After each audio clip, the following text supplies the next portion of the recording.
Nabi Saleh As memiliki ayah bernama Ubay dan kakeknya bernama Ashif bin Masih dan memiliki dua orang adik yang bernama Anar dan Askol. Nabi Saleh As berdakwah pada kaum Samud. Kaum Samud adalah kaum suku yang merupakan bagian dari bangsa Arab. Kemakmuran dan kemewahan hidup serta kekayaan alam yang dahulu dimiliki dan dinikmati oleh suku Ad telah diwarisi oleh kaum Samud dan kaum Samud tidak mengenal Tuhan. Tuhan mereka adalah berhala-berhala yang mereka sembah dan puja, kepadanya mereka berkorban. Kisah Nabi Saleh As dengan kaum Samud. Nabi Saleh As mengenalkan bahwa Allah SWT lah yang sepatutnya mereka sembah, Tuhan Allah yang Maha Esa, yang telah mencipta mereka, menciptakan alam sekitar mereka, menciptakan tanah-tanah yang subur yang menghasilkan bahan-bahan keperluan hidup mereka, mencipta binatang-binatang yang memberi manfaat dan berguna bagi mereka, dan dengan demikian memberi kepada mereka kenikmatan dan kemewahan hidup dan kebahagiaan lahir dan batin. Tuhan yang Esa itulah yang harus mereka sembah, dan bukan patung-patung yang mereka pahat sendiri, dari batu-batu gunung yang tidak berkuasa memberi sesuatu kepada mereka atau melindungi mereka dari ketakutan dan bahaya.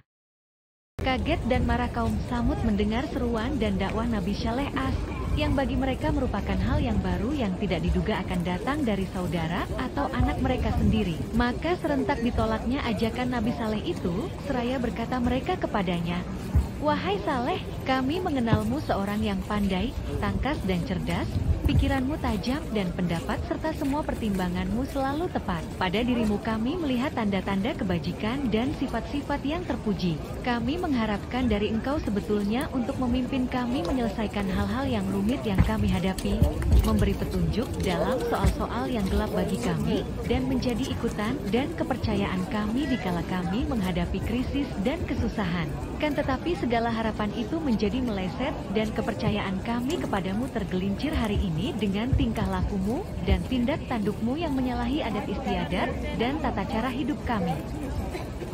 Ringkasan kisah Nabi Saleh As ketika berdakwah. Ketika dakwah, Nabi Saleh AS memperingatkan mereka agar jangan menentangnya dan agar mengikuti ajakannya beriman kepada Allah yang telah memberikan mereka rezeki yang luas dan penghidupan yang sejahtera. Diceritakan kepada mereka kisah kaum-kaum yang mendapat seksaan dan azab dari Allah kerana menentang Rasul-Nya dan mendustakan risalahnya. Hal yang serupa itu dapat terjadi ke atas mereka jika mereka tidak mau menerima dakwahnya dan mendengar nasihatnya yang diberikannya secara ikhlas dan jujur sebagai seorang anggota dari keluarga besar mereka, dan yang tidak mengharapkan atau menuntut upah daripada mereka atas usahanya itu. Ia hanya menyampaikan amanat Allah yang ditugaskan kepadanya dan Allah lah yang akan memberinya upah dan ganjaran untuk usahanya memberi pimpinan dan tuntutan kepada mereka.